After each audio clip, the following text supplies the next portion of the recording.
اللہ نے حضرت انسان کو اور دیگر بہت ساری مخلوقات کو پیدا کیا ہے۔ جو بھی مخلوقات پیدا ہوئی ہیں وہ ایک لگے بندے نظام کے تحت اپنی زندگی گزارتی ہیں۔ جانور ہیں، حشرات الارض ہیں، پرندے ہیں، بہائم ہیں، چوپائے ہیں۔ تو جب وہ پیدا ہوتے ہیں تو انہوں نے مخصوص غذا لینی ہوتی ہے جو وہ تلاش کر دیتے ہیں،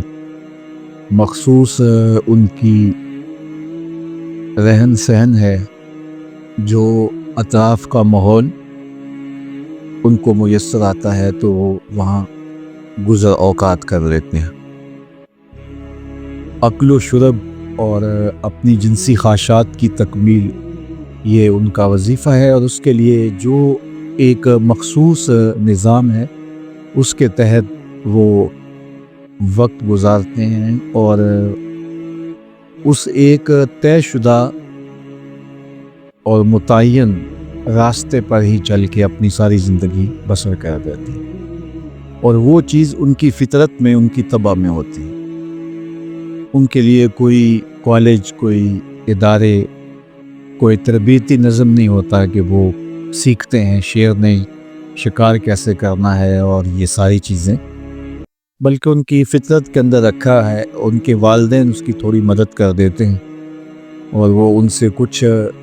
تھوڑا سا ان کے عمل کو دیکھ کر کے ایک ہمت پیدا کر دیتے ہیں، ان کی طبع میں ہے۔ حضرت انسان بھی ایک اللہ کی مخلوق ہے باقی مخلوقات کی طرح، لیکن اس کا نظام، اس کی عقل، اس کے شعور، اس کے فہم اور جس ماحول میں پیدا ہوا ہے اس ماحول کی تربیت کی مطابقت کے اندر نشو و نما پاتا ہے۔ ایک جنگل میں پیدا ہونے والا اور ایک متمدن ماحول میں پیدا ہونے والا، دونوں کے وظائف حیات اور دونوں کا طریقہ اور رہن سہن مختلف ہو۔ اسی طرح ایک کافرانہ نظام میں نشو و نما پانے والا اور ایک اسلامی تہذیب میں نشو و نما پانے والا، دونوں کی عادات، خصلتیں اور ان کی ترجیحات الگ ہوتی ہیں۔ اسی طرح انتہائی غربت اور انتہائی دولت مندی کی ناز برداریوں میں پروان چڑھنے والا، دونوں کے مزاج میں تفاوت ہوتا ہے۔ تو حضرت انسان ان جانوروں کی طرح ایک طے شدہ زندگی بسر نہیں کرتا، بلکہ وہ یہاں آ کر کے سیکھتا ہے، اور جس طرح کا اس کو ماحول میسر آئے اس طرح وہ سیکھ کر کے اپنی زندگی کے لف و نشر کو مرتب کرتا ہے اور منظم کرتا ہے اور آگے بڑھتا ہے۔ اب وہ جس طرح کی زندگی بسر کرتا ہے وہ اس کے ماحول کے، اس کے اوپر اثرات ہیں۔ اس لیے ہمیں ابتداءً ہی سیکھنے کے عمل سے گزرنا پڑتا ہے۔ گائے کا اور گھوڑے کا، گدھے کا بچہ، اونٹ کا بچہ پیدا ہوتا ہے تو پیدا ہوتا ہی چلنے لگ جاتا ہے، لیکن انسان کے بچے کو چلنے کے لیے کم از کم 1.5 سال کا عرصہ لگتا ہے۔ وہ پیدا ہوتے ہی بولنے لگ جاتا ہے، لیکن انسان کو بولنا سیکھنا 2 سے 2.5 سال جو ہے وہ اتنا عرصہ کم از کم اس کو لگتا ہے، اس لیے کہ اس کا بولنا، چاہے وہ غرانہ ہے، چاہے وہ چہچہانا ہے، چاہے وہ جو بھی اس کا انداز ہے وہی اس کی ایک مخصوص بولی ہے، تو لہٰذا اس کے لیے اس کو کوئی سیکھنے کے عمل سے نہیں گزرنا پڑتا۔ اس لیے اس کا جو وظیفہ حیات ہے وہ بھی ایک لگا بندہ نظام ہے، اس کے لیے اس کو کسی لمبے پروسیس میں نہیں پڑھنا پڑتا، بلکہ وہ ایک خود بخود ایک اس ڈگر پہ وہ چلا جاتا ہے۔ لیکن انسان کے جو معاملے ہیں وہ ان سب سے مختلف ہیں، اس لیے اس کو سیکھنے کے عمل سے بچپن سے ہی گزرنا پڑتا ہے۔ بولنے سے لے کر چلنے تک چیزوں کی معرفت سے لے کر کے ان کے اندر امتیاز کرنے تک، خیر اور شر کے اندر تمیز کرنے، اور پھر جو ہے وہ اچھائی کو اختیار کرنے اور بہتر سے بہتری کی تلاش کے اندر آگے بڑھنے تک۔ اس لیے انسان ہر وقت جو ہے وہ اس کے اندر یہ گنجائش موجود ہوتی ہے کہ وہ بہتر سے بہتر ہو سکے۔ اس کے اخلاقیات ہیں، اس کا کردار ہے، اس کی علمی پرواز ہے، اس کی سوچ ہے، اپروچ ہے، اس کے خیالوں کی وسعت ہے، اس کا ظرف ہے، یہ جو کچھ ہے انسان کے ساتھ جڑی ہوئی چیزیں، یہ سب وقت کے ساتھ ساتھ اس کے اندر ہر لمحہ جو ہے وہ ایک گنجائش ہوتی ہے کہ وہ جہاں بھی پہنچ جائے اس سے آگے بڑھنے کی اس کے اندر گنجائش ہوتی ہے۔ ہر لہجہ نیا طور نئی بر کے تجلا، اللہ کرے مرحلہ شوق نہ ہوتا ہے۔ جس طرح انسان کے باطن کے لیے راستے ہوتے ہیں کہ وہ مرحلہ شوق طے نہیں ہوتا، اس لیے کہ اس کی قربت کے سلسلے لامتناہی ہیں، تو اسی طرح اللہ تعالیٰ نے انسان کو جو ہے وہ بہت زیادہ وسعت عطا کی ہے۔ تو آدم علیہ السلام سے لے کر کے حضور علیہ السلام تک آپ تدریجی مراحل دیکھیں انسانی زندگی کے، اور پھر مختلف ادوار میں مختلف نبیوں کے جو معجزات تھے وہ حصی تھے۔ حضور علیہ السلام کے معجزات زیادہ تر مانوی ہیں، اور چونکہ انسان آہستہ آہستہ تکمیل پذیر ہوتا ہے، اور آج انسانی شعور، انسانی فہم، ادراک اور انسانی جو ہے وہ ایجادات اور انسانی مادی ترقی سے لے کر کے اس کی فکری بلندی، یہ ساری چیزیں آپ کے سامنے۔ تو یہ بات ذہن میں رکھیے گا کہ انسان نے اس دنیا پہ آ کے سیکھنا ہوتا ہے، اور وہ جو سیکھتا ہے وہ حتمی بھی نہیں ہوتا، اس سے وہ آگے بھی بڑھ جاتا ہے، اور بعض کا جو وہ سیکھ چکا ہوتا ہے اور وہ سمجھتا ہے کہ میں بہت آگے ہوں، وہ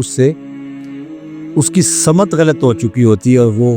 ادھر چلا جاتا ہے جدھر اس کو نہیں جانا چاہیے تھا۔ اور دنیا کے اوپر اس کی بہت ساری مثالیں ہیں، آپ مغرب کو ہی لیجئے، مادی ترقی میں تو وہ بہت اونچا چلا گیا، لیکن وہ اندر کے خلا کو پر نہیں کر سکا، کیونکہ روح پیاسی رہ گئی، اور روح کی پیاس انسان کے اندر کو بے چین رکھتی ہے۔ اور آپ نے دیکھا کہ چونکہ مادی آسودگی اتنی ہے اس نشے کے اندر وہ زندگی گزارتے ہیں، لیکن تھوڑی سی مشکل آ جائے تو وہ ان مشکلوں کو سہنے کی طاقت نہیں رکھتے، خودکشی کر لیتے ہیں، اور ان سے برداشت نہیں ہو پاتا، حالات کی مشکلیں ان سے صحیح نہیں جاتی، چونکہ ان کی پرورش اس ماحول میں ہوتی ہے۔ دوسری جانب سے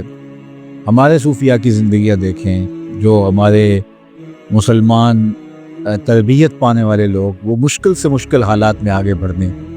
کی توانائی رکھتے ہیں، اور چونکہ ان کو ایک تیقن کا نور نصیب ہوتا ہے، جو ان کو ایک مضبوط اندر کا انسان جو ہے ان کا تعمیر ہوتا ہے۔ تو وہ مضبوط اندر کا انسان تعمیر ہونے کے لیے ہمیں آسمانی ہدایت کی ضرورت ہے، جو ہم اپنی عقل سے، اپنے فہم سے، اپنے ادراک سے، اپنی کوشش سے، اپنی تحقیق سے حاصل کر پاتے ہیں۔ اس میں کوئی شک نہیں ہے کہ اس کی حوصلہ افزائی ہونی چاہیے، اس کی حوصلہ شکنی نہیں ہونی چاہیے، لیکن بعض اوقات یہ ہے کہ صدیوں کے سفر کے بعد ہم ایک نقطے پہ پہنچتے ہیں، اور پھر ہمیں یہ پتہ چلتا ہے کہ نہیں، یہ ہمیں تھوڑا سا کسی موڑ سے فرق لگ گیا تھا، ہم دوسری جانب نکل گئے، اور دوسری جانب ہم صدیوں کی محنت سے ہم صحیح نتیجے پر بھی پہنچ جاتے ہیں، اور ہمیں پتہ چلتا ہے کہ جو صدیوں کے سفر کے بعد ہم ایک نتیجے پر پہنچے ہیں، وہ نتیجہ تو ایک سطر کے اندر قرآن نے بتا دیا ہے۔ تو اس لیے ہمارے لیے جو مکمل اکمل ضابطہ حیات ہے، جو ہماری مکمل رہنمائی کرتا ہے اور جس میں غلطی کا امکان موجود نہیں ہے، اور جو راستہ بالکل سیدھا ہے، صائب ہے، بلکہ اسبب ہے، وہ قرآن مجید ہے۔ اس لیے اگر اس کتاب کے ساتھ، چونکہ یہ ہدایتیں انسانی کے لیے کتاب اللہ تعالیٰ نے ہمارے اوپر نازل کی ہے، تو اس کتاب کے ساتھ ہم جڑتے ہیں، تو ہم بعض اوقات یہ ہے کہ ہم مادی ترقی تو کر جاتے ہیں یا مادی انسان بن جاتے ہیں، لیکن یہ ہے کہ جو ایک مجموعہ تمام خصوصیات کا مرکب اللہ تعالیٰ بنانا چاہتا ہے وہ قرآن کی تعلیم کا نتیجہ ہی ہوتا ہے۔ تو ہم دنیا کے اوپر کتنے لوگوں کو جانتے ہیں وہ بہت ہی اقدار کے اعتبار سے، اخلاقیات کے اعتبار سے، بہت ساری چیزوں کے اعتبار سے بڑے مکمل ہوتے ہیں، لیکن دوسرے پہلو میں جو ہے وہ کمی رہ جاتی ہے۔ میں نے کہیں پڑھا تو نہیں ہے، کسی بزرگ سے سنا تھا کہ جو مٹی کے پرندے بنا کے حضرت عیسیٰ علیہ السلام اڑاتے تھے، تو یہ اللہ تعالیٰ نے ان کو شان دی تھی اور اس کے اندر زندگی پیدا ہو جانا اگرچہ امر الہی سے تھا لیکن معجزہ تھا۔ تو یہ چمگادڑ تھا جو وہ پرندے اڑے، اور چمگادڑ کی تخلیق جو ہے وہ باقی تخلیقات سے مختلف ہے، یعنی یہ جو اس کا عقل و شرب ہے وہ بھی منہ سے ہے، اور پھر اس کی فراغت جو ہے وہ بھی منہ سے ہی ہے۔ تو انسانی تخلیق جتنی بھی مکمل ہو اس میں سکم رہ جاتا ہے، اور دوسری جانب جو اللہ کی تخلیق ہے وہ ہر اعتبار سے کامل، مکمل اور اکمل ہوتی ہے۔ اس لیے ہم اپنے لیے جو طریقہ وضع کرتے ہیں اقدار، اخلاقیات کا جو بھی، اور اس میں کچھ پہلو تو واقعہ ہی ہم انتہا کو پہنچ جاتے ہیں، لیکن کچھ پہلو ایسے ہوتے ہیں کہ جہاں ہم سمجھتے ہیں کہ اس پہلو کو نظر انداز ہونے کی وجہ سے ایک بہت ساری چیز رہ گئی، تو پھر مکمل، کامل، اکمل اور اقوم راستہ وہی ہوگا جو ہمارے خالق کی طرف سے ہمیں عطا کیا گیا ہوگا، ودیعت کیا ہوگا، اور وہ قرآن مجید ہے۔ ان ھذا القرآن یہدی للتی ہی اقوم۔ تو پھر ہمارے اوپر لازم اور ضروری ٹھہرا کہ ہم اس کتاب کو عملی شکل کے اندر جو ہے وہ اپنی زندگی کا حصہ بنائیں، اور میرے اور آپ کے آقا و مولا حضور ختم المرتبت صلی اللہ علیہ وآلہ وسلم انسان کامل ہیں، بلکہ انسان اکمل ہیں، اور انسان اکمل بننے کے لیے جو نصاب ہے، جو تھیوری تھی جس کا پریکٹیکل حضور کا وجود ہے، وہ قرآن مجید ہے، اور ام المومنین نے اس کو 2 لفظوں کے اندر بند کر دیا، کان خلقہ القرآن۔ جب آپ سے پوچھا گیا حضور کی سیرت کے حوالے سے تو انہوں نے کہا کہ آپ قرآن مجید اٹھا کے دیکھ لیجئے، اور پھر اس کا عکس جمیل دیکھنا ہے، اس کی عملی صورت اور تعبیر دیکھنی ہے، تو وہ ذات رسالت مآب صلی اللہ علیہ وسلم کا وجود ہے۔ تو تحقیق، جستجو، یہ ساری چیزیں، یہ دروازے بند نہیں ہونے چاہیے، لیکن ہمیں قرآن مجید کے ساتھ اپنے آپ کو اس طرح جوڑنا چاہیے، اور کھلی آنکھوں سے اس کو پڑھنا چاہیے، اور مکمل تیقن کے ساتھ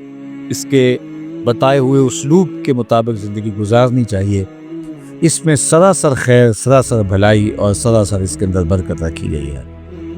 تو اس کے لیے سب سے ابتدائی مرحلہ اس کتاب کو صحت لفظی کے ساتھ پڑھنا ہے، اور پھر اس کے بعد اس کو حفظ کرنا ہے، اور پھر اس کے بعد اس پہ عمل پیرا ہونا ہے، اور جب عمل پیرا صحیح معنوں میں قرآن مجید پہ ہو جائے تو اس کا نتیجہ ایک اچھے ستھرے پاکیزہ شریعت کا مقصود، اللہ تعالیٰ جل شانہ کی منشات کی مطابقت جو ہے اس کے مطابق ایک انسان جو ہے وہ معرض وجود میں آتا ہے، جو اللہ تعالیٰ کا مقصود ہے اور اس کی منشا ہے۔ تو اس لیے اس امت نے قرآن مجید کو جو ہے وہ اس لیے اس کو زور دیا گیا، اس کے ساتھ جڑے، تاکہ وہ مقصود جو حضرت انسان کی تخلیق کا تھا، باقی جانوروں کی طرح، بہائم کی طرح، چوپایوں کی طرح، چونکہ ان پر نہ کوئی کتاب نازل ہوتی ہے، اور نہ ان کے اندر کوئی پیغمبر آتے ہیں، نہ کوئی ان کے اندر جو ہے وہ ہادی اور رہنما آتے ہیں، اور نہ ان کے اندر مفکرین پیدا ہوتے ہیں کہ جو ان کو سکھائیں کہ اب دنیا کہاں سے کہاں چلی گئی۔ کوا صدیوں سے کائیں ہی کر رہا ہے، وہ اس سے آگے نہیں بڑھ سکتا، کیونکہ وہ ایک لگے بندے نظام کے تحت چل رہا ہے۔ شیر کا جو وظیفہ آج سے جو ہے وہ ہزاروں سال پہلے تھا، اس کا جو لائف سٹائل آج سے ہزاروں سال پہلے تھا، آج بھی وہی ہے، اور ہزاروں سال بعد بھی یہی ہوگا، اس میں تبدیلی نہیں ہو سکتی، کیونکہ ارتقاء ان کی زندگی میں نہیں ہے، وہ اسی لیے نہیں ہے کہ ان کے لیے کوئی ایسا مربوط نظام ہی موجود نہیں ہے۔ تو حضرت انسان چونکہ مقصود کائنات ہے، اللہ تعالیٰ نے اس کو اس کائنات کا جوہر بنایا ہے، اس کائنات کا عرق ہے، تو اس لیے اللہ تعالیٰ چاہتا ہے کہ یہ ہر لمحہ آگے بڑھتا رہے اور یہ ترقی کی عروج کی منازل طے کرتا چلا جائے۔ اس کے لیے بہترین نمونہ کامل اور اکمل قرآن مجید عطا کر دیا، اور اس کی مطابق کے اندر وہ زندگی بسر کرے تو اس کو سرخروئی، کامیابی اور اس کو عزت جو ہے اور وقار اور ایک جو اکملیت ہے اس کو نصیب ہوتی ہے۔ تو اس لیے یہ ایک خوش آئند بات ہے کہ اس امت میں قرآن مجید کو حفظ کرنے کی، اس قرآن مجید کو سیکھنے کی اور اس کتاب رحمت کو ازبر کرنے کی جو اللہ تعالیٰ نے سوچ دی ہے، اس کی فضیلت بھی حدیث میں بہت ساری آئی ہے۔ لیکن ان ساری چیزوں کا تقاضا یہ ہے کہ اس کتاب کے تقاضوں کو عمل پیرا اپنے زندگی میں کیا جائے، اس لیے حفظ کیا جائے کہ ہر مرحلے پر قرآن ہمیں ملحوظ رہے۔ حفظ اس لیے کیا جاتا ہے کہ یعنی ہمیں اپنی زندگی میں مشکل سے مشکل وقت کے اندر بھی جو ہے وہ یہ نہ ہو کہ ہمیں ڈھونڈنا پڑے کہ اب اس مرحلے میں قرآن میری رہنمائی کرتا ہے تو قرآن میں یہ کہاں ہے۔ جب حافظ ہوگا تو وہ جانے گا کہ اس مرحلہ حیات میں قرآن مجھے کیا بتاتا ہے اور میں اس کے مطابق اپنی زندگی کو بلا تعمل آگے بڑھا سکتا ہوں۔ تو حفظ کے بعد اپنی زندگی کو عمل کے ساتھ ہم آہنگ کرنا ہوتا ہے اور عمل کے ساتھ ہم آغوش کرنا ہوتا ہے۔ تو میں اس لیے دعا کروں گا کہ اللہ تعالیٰ جل شانہ ہمیں اس کتاب کے ساتھ نہ صرف جڑنے بلکہ جڑے رہنے کی، اس کتاب کے ساتھ نہ صرف اعتقادی تعلق بلکہ اس کے ساتھ عملی ربط، اور اس کتاب کے ساتھ نہ صرف عقیدت کا رشتہ بلکہ اس کتاب کے ساتھ جو ہے وہ ہمارا عمل کا رشتہ مستحکم اور مضبوط ہو۔ اور اقبال نے کہا تھا، گر تو می خواہی مسلمہ زیستن، نیست ممکن جز بقرآن زیستن۔ اگر تو ایک مومنانہ زندگی کا تصور لیے ہوئے بیٹھا ہے اور چاہتا ہے کہ میں مومن بن کے جیوں اور جو شریعت نے میرے سے تقاضا کیا ہے، تو کہا قرآن کے بغیر تو پھر نہیں جی سکتا۔ تو یہ قرآن جو ہے وہ تیری زندگی کے ساتھ اس طرح جڑا ہوا ہے کہ تجھے ہر لحظہ، ہر لمحہ، ہر ساتھ تیری رہنمائی کرتا ہے اور تیری ضرورت کی مکمل کفیل ہے، اور کوئی بھی موقع زندگی کا ایسا نہیں ہے جس میں قرآن تجھے مکمل رہنمائی نہ فراہم کر رہا ہو۔ تو اس لیے مجھے اور آپ کو اس پاکیزہ کتاب کے ساتھ اپنے آپ کو جوڑنا ہوگا۔ یہ مشکل نہیں ہے۔ اللہ نے حضرت انسان کے لیے جو ضابطہ بنایا ہے، وہ ضابطہ جو ہے وہ آسان ضابطہ رکھا گیا ہے، چونکہ انسان کو ڈیزائن اس نے کیا ہے، اور جب اس نے ڈیزائن کیا ہے تو اس کو کس طرح پھر ورکنگ کرنی ہے وہی جانتا ہے۔ اصل ایک چیز پڑی رہے اور وہ جو ہے وہ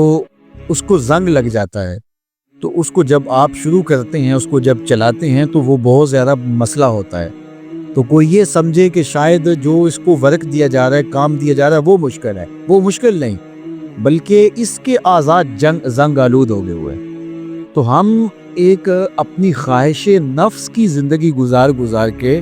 اپنے آپ کو ایسا بنا لیا ہے کہ ہمیں ایسے لگتا ہے جس طرح قرآن پہ چلنا مشکل ہے۔ تو قرآن پہ چلنا مشکل نہیں ہے، ہم خود خراب ہو گئے ہوئے ہیں۔ تو جب ہم خود خراب ہو گئے تو ہمارے جو ہے وہ اعضاء جو ہیں، باطنی اعضاء، وہ لگتا ہے کہ مطابقت میں نہیں ہے، ورنہ جس نے اس بدن کو، اس جسم کو، ہمارے مزاج کو، ہمارے رجحانات کو جو ہے وہ تخلیق کیا ہے، اس نے ہی اس کی ضرورت کے لیے ہمیں ضابطہ دیا ہے، اور وہ ضابطہ کبھی بھی مشکل نہیں ہوگا، وہ ضابطہ آسان ہوگا۔ تو اس لیے وہ بند پڑی رہی مشینری کی وجہ سے جو یہ لگتا ہے کہ یہ مشکل ہے، لیکن مشکل نہیں ہے۔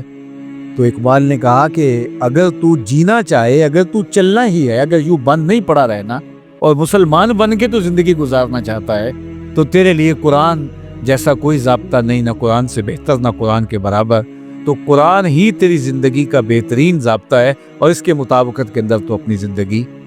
بسر کر سکتا ہے، اور یہ تیرے لیے مشکل نہیں ہے، آسان ہے۔ خود قرآن نے ایک موقع پہ کہا، وَلَقَدْ يَسَّرْنَا الْقُرْآنَ لِلذِّكْرِ فَهَلْ مِن مُدَّكِرٍ۔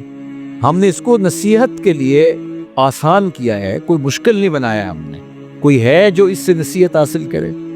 ہم نے اس کو مشکل کیا ہی نہیں ہے، چونکہ یہ ہدایت انسانی کے لیے ہے اور انسان کی ضرورت کے لیے ہے۔ تو یہ بہت ایک آسان فہم طریقہ مسلوکہ ہے، ایک راستہ ہے جس راستے پہ چل کر ہم اپنی زندگی کو خوشگوار بنا سکتے ہیں۔ لیکن ہم خود ہی جب چلنا نہیں چاہیں گے تو پھر نتیجہ یہی ہوگا جو اس وقت پوری امت کا ہے۔ تو سچی بات تو یہ ہے کہ امت جمود کا شکار ہے، امت تعطل کا شکار ہے. امت جو ہے وہ بالکل اس کے باطنی اعضاء کو زنگ لگ چکا ہے، اور اتنی قیمتی مشینری جو ہے جو رب نے بنائی ہے،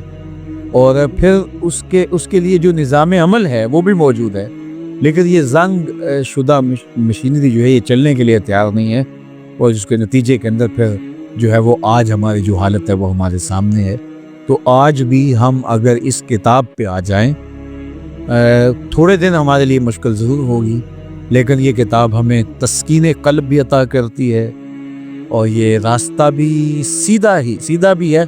صراط مستقیم بھی اس کو کہا گیا ہے جو یہ قرآن دکھاتا ہے. اقوم بھی کہا گیا ہے، اس کے اندر کوئی عوج نہیں، کوئی ٹیڑھا پن نہیں ہے، اور ہے بھی یہ قول فیصل. کوئی ایسی نہیں ہے کہ کوئی چیز برس ہا برس کے تجربے کے بعد پتہ چلے وہ نہیں ایسے چلنا چاہیے تھا. یہ طے شدہ ایک مربوط نظام ہے جو ہمارے خالق نے، جس نے ہمیں تخلیق کیا ہے، اس نے ہمیں یہ عطا کیا ہے زندگی گزارنے کا نسخہ، اور اس کے مطابق زندگی گزار کر کے سرخو کامیاب اور بابرکت زندگی گزار سکتے ہیں. اور اگر ہم اس کتاب کو چھوڑیں گے تو پھر نتیجہ وہی ہوگا جو ہمارا ہے. اور اس امت کلمی ہے یہی ہے کہ اس نے اتنا بڑا لاہ عمل، اتنا بڑا مربوط نظام، اتنا بڑا منظم سسٹم جو ہے اس کو اس نے چھوڑ دیا، اور پھر نتیجہ آج جو ہے وہ قسم پرسی ہے، ادبار ہے، پستی ہے، ذبو حالی ہے، زوال ہے، رسوائی ہے، اور جو کچھ ہے وہ آپ کے سامنے ہے. تو اللہ تعالی ہمیں سعادت مندی کے یہ لمحے عطا کیے ہیں. اللہ ہماری نسلوں کو بھی، آنے والی نسلوں کو بھی اس قرآن کے ساتھ جوڑے، اس قرآن کی تلاوت کے ساتھ، اس قرآن مجید کے حفظ کے ساتھ، اس کے معانی و مطالب کے فہم کے ساتھ، اور اس پر عمل کے ساتھ. اور پھر اس کا نتیجہ خود بخود وہ پیدا ہونے والا ہے جو مقصود اس دنیا کے اوپر آنے کے. اگر ہم مقصد کو نہیں سمجھے تو پھر زندگی برباد کر. وہ آئے اور آ کے چلے گئے، یہ کھانے پینے سونے جاگنے کے لیے تو چڑیا بھی، کوا بھی اور باقی جانور بھی جی رہے ہیں. ہم اشرف المخلوقات کس کے لیے ہیں اگر ہمارا وظیفہ یات وہی ہے جو ایک چیونٹی کا ہے، جو ایک کیڑے مکوڑے کا ہے، ایک پرندے کا جو وظیفہ یات ہے، صرف کھانا پینا، اچھا گھونسلہ، یہ تو کوئی کمال نہیں ہے. ہمارا ما برائے کار دیگر آمدائم، حضرت شیخ شاہ نقشبند بخاری نے کہا تھا کہ ہم کسی اور کام کے لیے آئے ہیں. ہماری زندگی کا کچھ مقصد ہے جس مقصد کے لیے ہم تخلیق کیے گئے ہیں. ہم باقی تمام مخلوق جو کہ ہزاروں کی تعداد میں مخلوقات ہیں اور زیرو ہیں، ان کے اندر ہمارے سے طاقت زیادہ ہے. شیر میں طاقت ہم سے زیادہ ہے، ہاتھی کی جسامت ہم سے زیادہ ہے، گھوڑے کے اندر قوت ہم سے زیادہ ہے، عقاب کی نگاہوں میں جو ہے وہ زور ہم سے زیادہ ہے، کسی کے پنجوں میں طاقت زیادہ ہے. تو آپ دیکھ لیں جتنے بھی پھیلے ہوئے جانور ہیں، کسی کی رفتار بھی ہم سے زیادہ ہے، لیکن اس کے باوجود یہ اتنی خوبیوں کے باوجود وہ مقصود نہیں ہے کائنات کا. مقصود کائنات کا حضرت انسان ہے. اور اگر اس کا وظیفہ بھی وہی ہو جو ان کا وظیفہ ہو تو کتنی عجیب بات ہے. ایک شخص کو وزیر اعظم بنا دیا جائے اور وہ صبح جو ہے وہ دابڑا اٹھا کر وہ بھی مزدوروں کی طرح جا رہا ہو، تو اسے کہا جائے گا کہ یار تجھے پتہ نہیں کہ تیری ذمہ داریاں کیا ہے. تیری ذمہ داریاں ملک کے نظم و نسق کو چلانا ہے،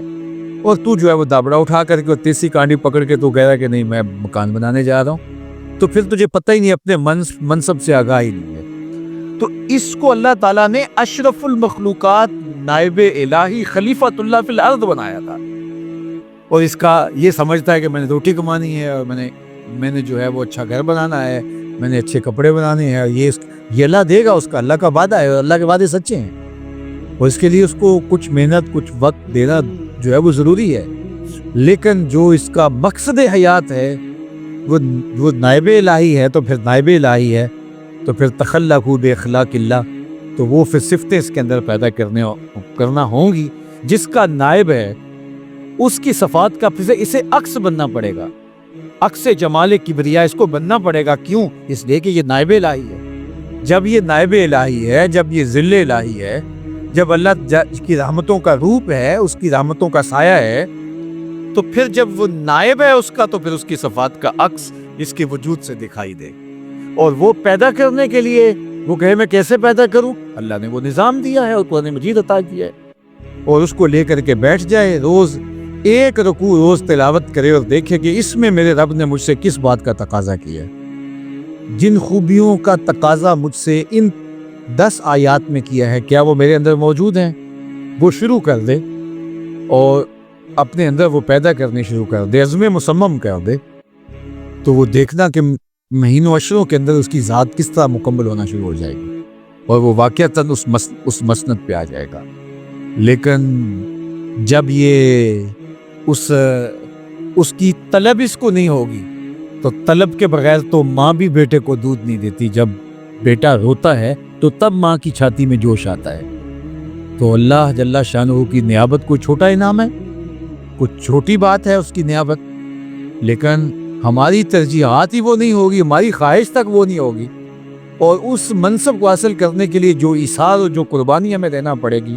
وہی نہیں ہوگی، ہماری سوچ اور فکر کی وہ بلندی تک نہیں ہوگی، تو پھر نتیجہ کیا ہوگا؟ پھر وہی ہوگا جو نتیجہ ہمارے سامنے ہے۔ اس لیے ہم اگر چاہیں کہ اللہ کی قربت حاصل کریں اور واقعتاً اس کے نائب بن کے دکھائیں،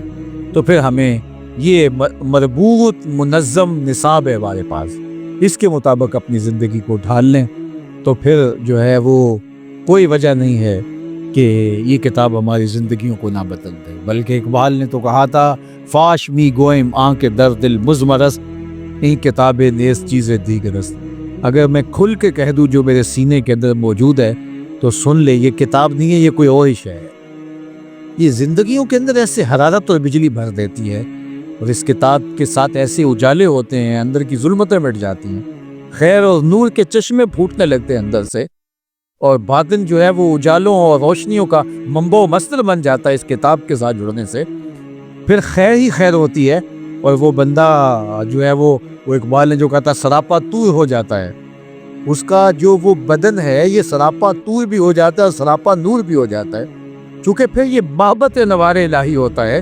اور پھر یہاں روشنیاں ہی روشنیاں پھوٹتی ہیں۔ پھر ایسا بندہ جہاں سے گزر جائے وہاں بھی روشنیاں پھیلنا شروع ہو جاتی ہے، وہاں بھی دودھ بٹنا شروع ہو جاتا ہے۔ پھر لازمی ہے کہ وہ 6 گھنٹے کی تقریر کرے تو کچھ چیز لوگوں تک منتقل ہو، پھر اس کا وجود ہی لوگوں کے لیے ایک توانائی، ایک حرارت اور ایک قوت کا جو ہے وہ پیغام ہوتا ہے۔ تو اس لیے ہمیں اس کتاب کے ساتھ اپنے آپ کو جوڑ کر کے اپنی زندگی کو منظم اور مضبوط کرنا ہوگا۔